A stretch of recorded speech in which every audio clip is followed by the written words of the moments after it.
এই ভিডিওটা শুনেন, এটা খুব মূল্যবান আলোচনা করেছেন উনি, শুনেন। জিন্দাবাদ এটা পাকিস্তানি শব্দ, উর্দু শব্দ, ফার্সি শব্দ। আর ওনাদেরকে বলতে হবে জয় শ্রীরাম, জয় বাংলা। Fuck you. জয় বাংলা, জয় শ্রীরাম মারাইতে আসছে না এখানে। এটা বাংলাদেশ, 95% মুসলমানের দেশ এটা বাংলাদেশ। এই দেশে জিয়াউর রহমান এই বাঙালি থেকে বাংলাদেশি বানিয়ে দিয়ে গিয়েছিল। এই দেশে জিয়াউর রহমান এই এই জয় শ্রীরাম আর জয় বাংলার থেকে জিন্দাবাদ বানিয়ে দিয়ে গিয়েছিল। বাংলাদেশ জিন্দাবাদ। আমরা পাকিস্তান জিন্দাবাদ থেকে বেরিয়ে এসেছি, কিন্তু আমরা পাকিস্তানের সাথে, আমরা পাকিস্তানও মুসলমান, আমরাও মুসলমান। তাদের জিন্দাবাদ, আমাদেরও জিন্দাবাদ।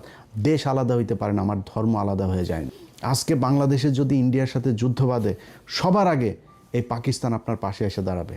ভাই ভুলা যান পাকিস্তান কি করবে না করবে, পাকিস্তানের সাথে আমার কি সম্পর্ক, সব ভুলা যান, আমার দরকার নাই।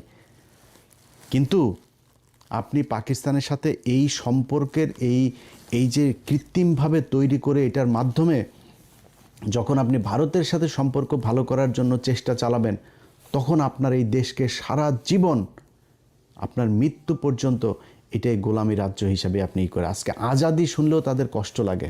আর ওটা আজাদি মানে এটা কি? আমি আজাদি চাবো না, আজাদির শব্দটা শুনে তাদের কষ্ট হইতেছে। ইনকিলাব জিন্দাবাদ। এই জিন্দাবাদ বাংলাদেশে যতদিন থাকবে ততদিন বাংলাদেশ থাকবে, এবং যতদিন এই জিন্দাবাদ বিএনপির সাথে থাকবে ততদিন বিএনপি বাংলাদেশে থাকবে, তারপরে বিএনপি থাকবে না।